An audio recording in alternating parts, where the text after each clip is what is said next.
The Pixel 4a is here, and I've been using it for a couple of days, so let's get into the details. By the way, I think I might have a problem.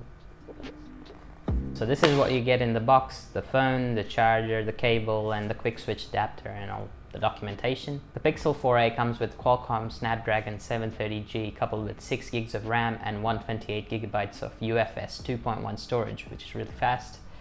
Comes with a Type-C port. It does come with a headphone jack. If you remember the old days, like this Nexus 5X from 2015, still had a headphone jack. And then Apple removed it, then Google Pixel 2 as well removed it, but it's back again in Pixel 4a. Pixel 4a comes with eSIM and a physical SIM support, so you can actually run dual SIM configuration on here. I personally went with just the eSIM. The benefit being, if you lose your phone, no one can just remove it and then, you know, start using it. But it is pretty hard anyway these days because of the Titan M chip on the Pixel 4a, which if anyone steals your phone, it becomes a brick because they need your Gmail account to unlock and factory reset the phone. The benefit of eSIM that you can track that fellow down and get your phone back, or if it was stolen, you can catch the thief. So my favorite feature of the Pixel 4a, apart from the camera of course, is personal safety. I ride my bike every day, and basically what happens is if you fall and don't move, or your phone's still in your pocket and you're not it's not moving, it will call the emergency services for you and send them your current location and notify your family members that something has happened. So there is another feature that Google baked into this new Pixel. It's called screen attention, where if you're looking at the screen, it won't turn off. Sounds pretty simple, but most phones don't do this, and it is pretty annoying when you're just reading something and the screen goes dim, your phone's locked, and you're using your fingerprint or face unlock or whatever to get back into your phone. Now, speaking of the screen is a 1080p panel, really vivid colors, OLED display, and it's easily visible outdoors running at full brightness, which is also the part of Google's adaptive brightness, which learns your habits and sets the brightness depending on which room or what time it is that you are in. Now, everything else, Google ecosystem is here, so Gboard fills everything automatically. So if you're emailing someone, you type in something and it fills the rest of their email address or their phone numbers, or the inclusion of messages and quick reply on all apps. So if someone messages you, hey, how are you? There's no need for you to open the app or open your keyboard to type it in. You just hit the quick reply and bam, you're just replying without typing too much. Another feature of the Pixel is Now Playing, which basically shows any music that is playing around you on your phone when the screen is off. So you would naturally think that it will drain your battery because the mic is always on. Not true with the Pixel, because it will use minimum power, use no Wi-Fi or Bluetooth or GPS or anything. In fact, it works on flight mode, and it still recognizes most of the songs that are common without you needing to do anything. And you just double tap on that and you can open it on your favorite app and listen to it or favorite it. It's your choice. There's also a Now Playing history, so you can find out what time you listen to what song. So if you went somewhere outside, not in 2020, but maybe in 2021, you passed by a cafe and it was playing, you come home and you're like, oh, what song was playing in that cafe? You just go back to your Now Playing list and just check your history. Always on display, which shows you all notifications all the time, also the time and the battery percentage on the screen, so you don't have to open your phone, unlock, check, and then you just wasting time. The other feature of this phone is also digital well-being, which will show you how often you're using what apps, and maybe you want to limit usage of certain apps to save time in your day. I don't know, people have a lot of time in 2020, but maybe it's a good thing that the feature's there. So the Pixel 4a ships with the brand new assistant, which is minimal and has ability to have a continued conversation, so you're not saying, hey Google, hey Google, hey Google every time. It just works. I'll show you an example here. How is the weather? How is the weather tomorrow? What about next week? The thing about this phone is everything is simple. Like to launch the camera, double tap the power button and you're in. If you want to take a selfie, just do this motion here and you're taking a selfie.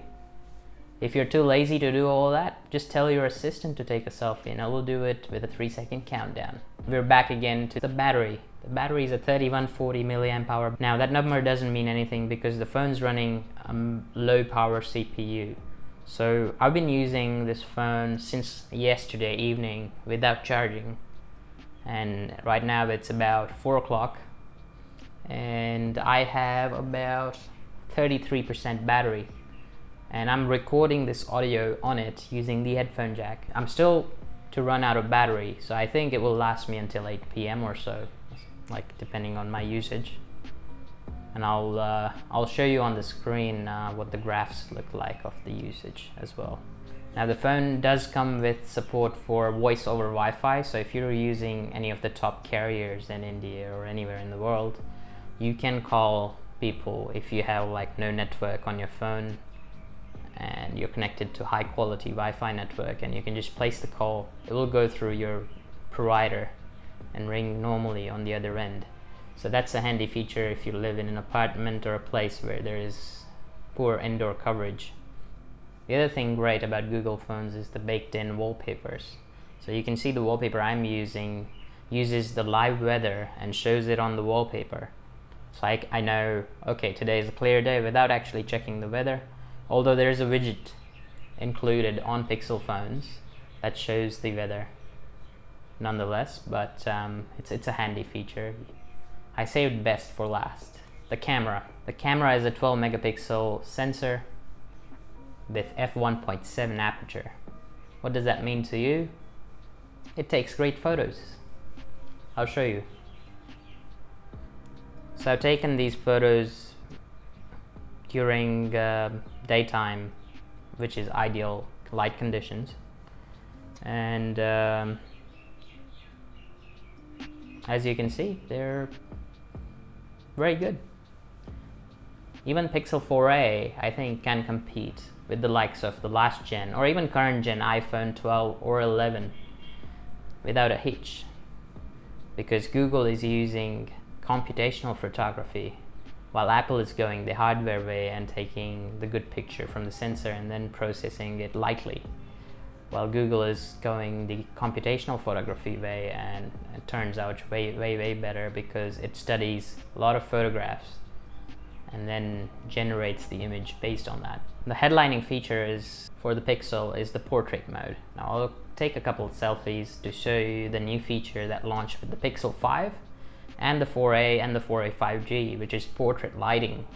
So if you're taking a photo where the subject is backlit, like the sun is behind me, my face is really dark, you can use an editing app to brighten the image, but it will blow up the highlights. Anything in the background will be invisible by the time you fix that. But check this out, this feature on Google Photos where you can add light to your face, which is powered by AI, and that will fix it up, no worries. And you can also do it with older photos you took with, say, your iPhone. The only thing remaining now to talk about is video. Now video capabilities are also really good here. It's the same as Pixel 2 and 3 and 4. It can do 4K 30 FPS and 1080p at 60 FPS and 120 FPS slow motion and 720p at 240 FPS. So unless you're doing like crazy movie shoots, you probably won't be using the higher FPS modes. But the 4K 30 FPS has really good stabilization, and I'll show you the sample of the video I take with the Pixel 4a.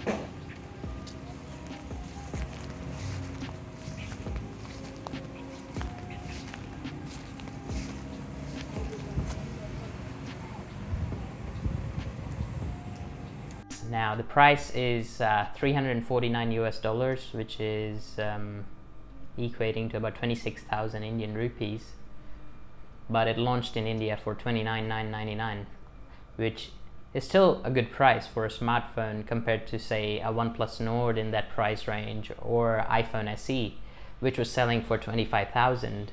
The problem with all those other phones is they lack one major thing. Like iPhone SE would have a high performance processor. It will lack battery life. The OnePlus Nord is high performance, but it will lack a good camera. So a perfect, good, all-round phone would have three things: bezel-less display, really good quality camera, and battery life and performance. I think Pixel 4a hits all three squarely, and I highly recommend to anyone, because I don't think Pixel has ever been this affordable since the original Pixel. So that's been it. Thanks for watching. Give the video a thumbs up if you liked it. Share it with someone who is looking for a new smartphone, and check out my other videos on the screen. I'm actually going to be reviewing Google Nest Audio soon, so subscribe for that. I'll see you guys in the next one.